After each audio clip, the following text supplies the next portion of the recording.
Philippe, j'ai l'impression qu'avec toi, on va découvrir une théorie révolutionnaire qui peut contribuer à améliorer le monde. En fait, je trouve que tu as une façon originale et personnelle de percevoir le fonctionnement du règne vivant. Ma vision des choses, c'est qu'il y a deux types d'individus. Il y a les individus qui sont plus intérieurs-extérieurs et une catégorie d'individus qui serait plutôt extérieur-intérieur. Mais les gens qui sont intérieurs-extérieurs sont des gens qui ont plus d'aisance, plus d'amplitude dans les mouvements, plus de souplesse, qui sont plus déliés dans leur façon de se comporter, d'être, de se mouvoir. Et à contrario, les gens qui sont plus extérieurs-intérieurs sont mus par une force qui leur donne de la tension et qui les empêche d'être libres et d'être déliés comme le sont les intérieurs-extérieurs. D'où vient cette notion d'intérieur-extérieur versus extérieur-intérieur?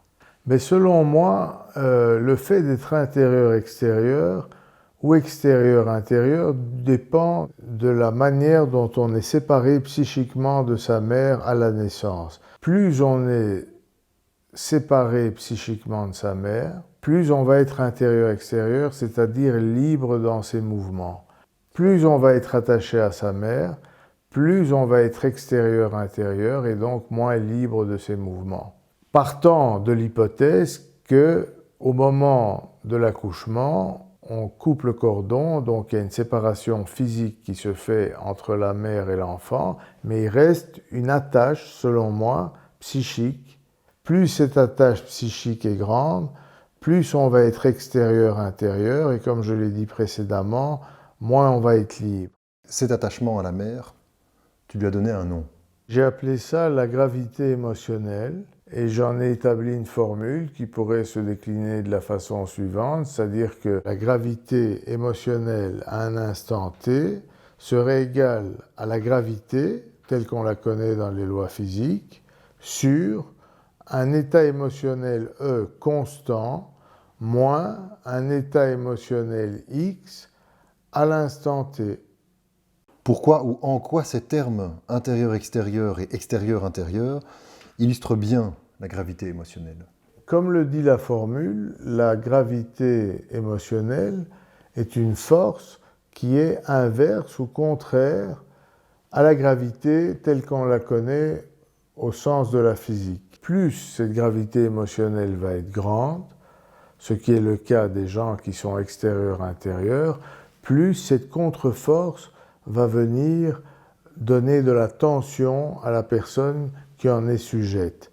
Et donc ne va pas permettre à la gravité de s'exprimer librement chez l'individu qui est extérieur-intérieur, et cette gravité qui devrait s'opérer librement va être opposée à la gravité émotionnelle qui est sa contre-force. Par contre, quelqu'un qui est plus intérieur-extérieur sera pas soumis du tout, si on prend le cas idéal, à cette contre-force qui est la gravité émotionnelle, et donc il pourra être plus libre, comme on l'a déjà dit. La gravité pourra s'exprimer sans qu'il soit gêné. Il y a une autre particularité très interpellante dans le règne animal qui concerne les femmes enceintes et les vrais premiers-nés.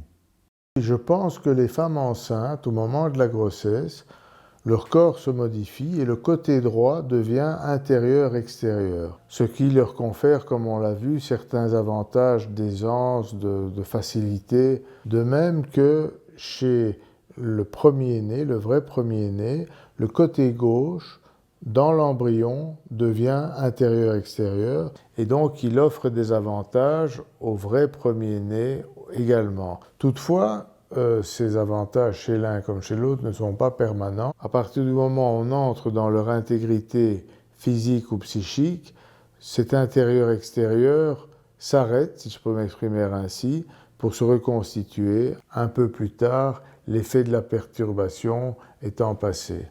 Comment est-ce qu'on peut éviter ces déséquilibres? Je pense que si on pouvait trouver une technologie qui permette à chacun de naître complètement intérieur-extérieur, ça permettrait de ne pas être en lien et donc de ne pas être lié à tout ce qui l'entoure, parce que le fait d'être en lien est un désagrément pour la personne qu'il est, on l'a vu plus tôt, puisqu'il y a cette contre-force de la gravité émotionnelle qui vient la gêner, et deuxièmement, le fait d'être en lien est tellement désagréable que ces gens cherchent à exprimer une force en permanence pour se sortir de ce désagrément de lien ou de fusion avec ce qui les entoure. Et donc, si on permettait à tout le monde d'être intérieur-extérieur et de ne pas subir ce désagrément, on pourrait éviter pas mal de déviances et de maux qui sont suscités par ces personnes qui sont gênées par cette gravité émotionnelle trop grande. Donc concrètement, si des chercheurs s'attelaient à trouver des solutions sur base de ta théorie pour arriver à cet équilibre dont tu parles, il y aurait tout simplement moins de tension, moins de violence, et donc plus d'harmonie dans l'univers.